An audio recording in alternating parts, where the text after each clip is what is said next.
magaalada Hargeysa caasimadda Jamhuuriyadda Soomaaliland ayaa maanta lagu qabtay kulan lagaga hadlayo xeerka xakamaynta hubka fudud oo ay soo qaban qaabiyeen wasaaradda arrimaha gudaha Soomaaliland iyo hay'adda hubka dhigista qaranka NDC. madaxweyne ku-xigeenka Jamhuuriyadda Soomaaliland Cabdiraxmaan Ismaaciil Saylici oo ka qayb galay kulankan ayaa sheegay ahmiyadda xeerkan uu leeyahay iyo ujeedadiisu inay tahay sidii hubku noqon lahaa mid ku jira gacanta xukuumadda iyo mid ku jira gacanta dad mas'uuliyiin ah oo lagu og yahay. maanta waxaan isku nimidnay maartay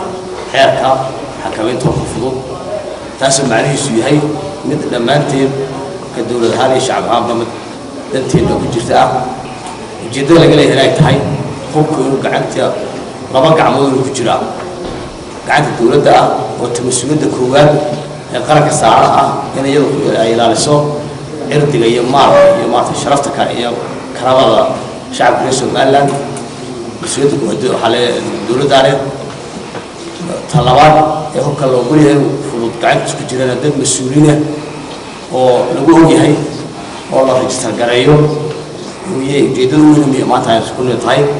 ونقول إنه كاسي فلوت كود إذكرت أورا غير مسؤول قاعد يساعد كتير كل كلا هاي إنت بعطي الله قولي هاي بعطي الوجود وقال لي وأسيد كله حكمي كريم أقول له قالي كل كريستوفر وقاعد هل كل درب وقالي معي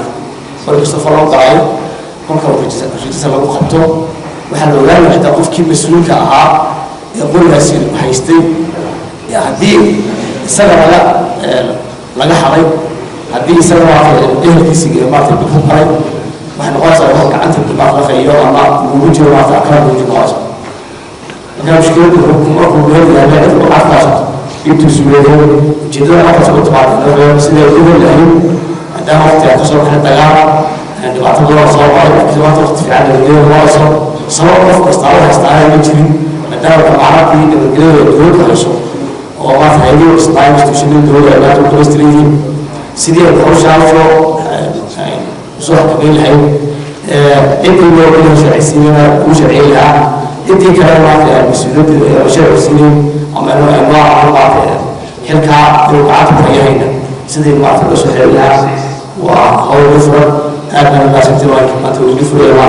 waxaa kale oo kulankan ka soo qayb galay mas'uuliyiin kale oo ka tirsan xubnaha golaha wasiirada oo ka mid yahay wasiirka qorsheynta qaranka Saad Cali Shire oo isaguna halka hadal ka jeediyay ayaa sheegay mas'uuliyadda dawladdu inay tahay inay ilaaliso ammaanka muwaadiniinta waxaanu tilmaamay inuu xeerkan yahay mid qayb ka ah ilaalinta ammaanka qaranka. xeerka xakamaynta hubka fudud ee Soomaaliland ayaa mamnuucaya soo dejinta dhoofinta iyo ka ganacsiga hubka fudud. mas'uuliyiinta halka ka hadlay waxa ay sheegeen in xukuumaddu ay gudanayso waajibka ka saaran ilaalinta ammaanka muwaadiniinteeda isla markaana shacbiga ay waajib ku tahay inay u hoggaansamaan sharciyada dawladda.